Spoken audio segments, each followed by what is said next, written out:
الحمد لله نحمده ونستعينه ونستغفره ونؤمن به ونتوكل عليه ونعوذ بالله من شرور أنفسنا ومن سيئات أعمالنا من يهده الله فلا مضل له ومن يضلل فلا هادي له ونشهد أن لا إله إلا الله وحده لا شريك له ونشهد أن محمدا عبده ورسوله إن الله وملائكته يصلون على النبي يا أيها الذين آمنوا صلوا عليه وسلموا تسليما.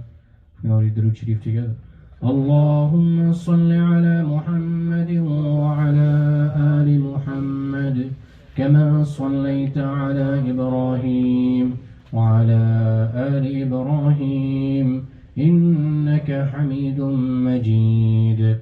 اللهم بارك على محمد وعلى آل محمد كما باركت على إبراهيم وعلى آل إبراهيم إنك حميد مجيد. قال الله تعالى في القرآن المجيد والفرقان الحميد بعد أعوذ بالله من الشيطان الرجيم بسم الله الرحمن الرحيم وأقيموا الصلاة وآتوا الزكاة صدق الله العظيم. السلام عليكم ورحمة الله وبركاته. All praise be to Allah subhanahu wa ta'ala, who has once again blessed us with the opportunity to come to the masjid. And as we all know, it is the last Friday before Ramadan commences. We ask Allah subhanahu wa ta'ala to give us the life to reach until Ramadan, and may Allah subhanahu wa ta'ala give us the chance to worship Allah subhanahu wa ta'ala in the best way and in the way that He deserves. Ameen.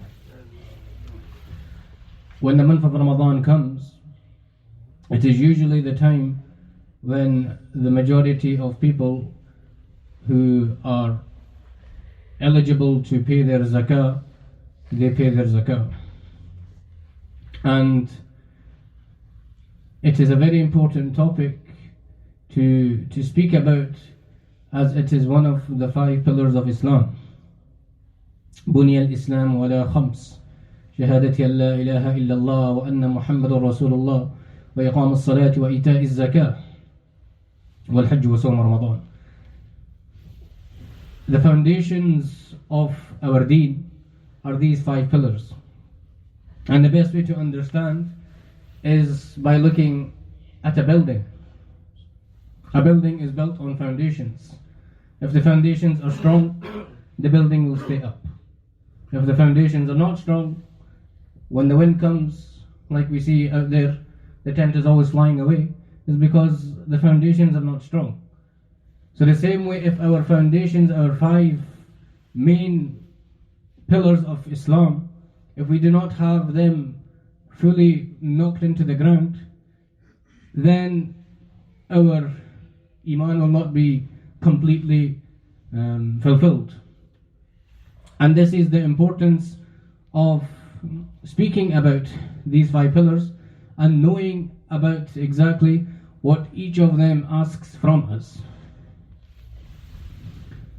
With zakah, many people, they do not know that, do I have to give it or do I not have to give it? When do I have to give it? What are the rules according to the deen? What does it mean? When do I have to give my zakah?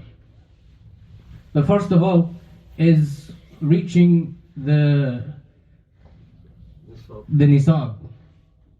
When a person has reached the nisab, then that means that zakah is eligible to him, liable. And the first part is that knowing that how much is nisab. So as of today, the nisab is around £350. Silver. Yes. According to the silver, it's around 350. But for gold, it's about 3,000 and something. Now, a person will know what he has to pay according to by knowing what assets he has.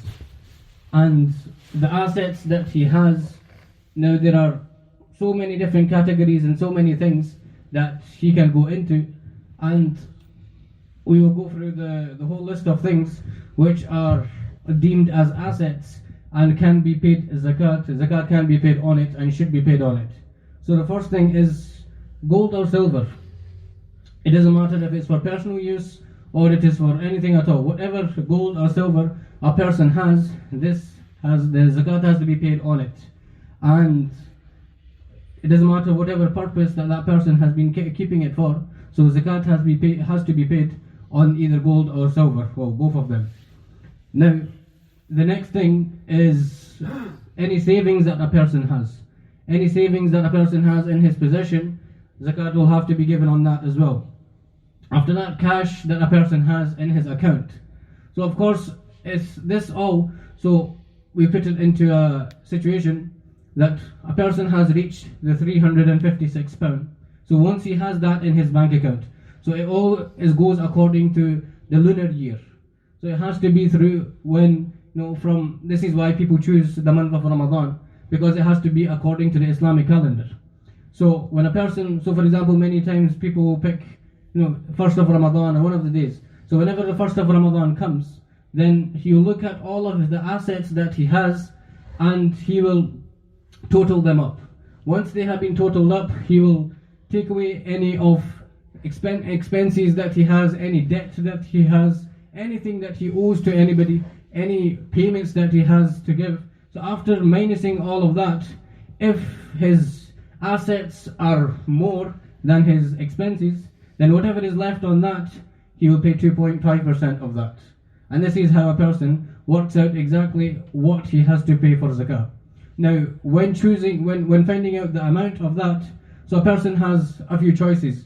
Either, so whatever he made from that day, whatever the amount was, he can either give it all in full at that same time, or if he wants, he can spread it out and give it throughout the year. But whatever is made on that, so that day of the calculation, that is what he will do. So again, there's so many questions that can arise when it comes to zakah. So I will continue with those things which zakat has to be given on. So anything, so cash savings in other currencies as well. So it doesn't just mean that the country that you are living in, anything that you have, whether it is in any currency whatsoever throughout the world, then a person has to give zakat on that as well. Another thing is the amount which has been kept aside for a future commitment. So for example, Hajj, or for the marriage of a person's child. So this gets included in it as well, as it is going to be there. So if a person is saving up for something, however many years he is keeping up for, every year he will have to give zakat on that amount as well.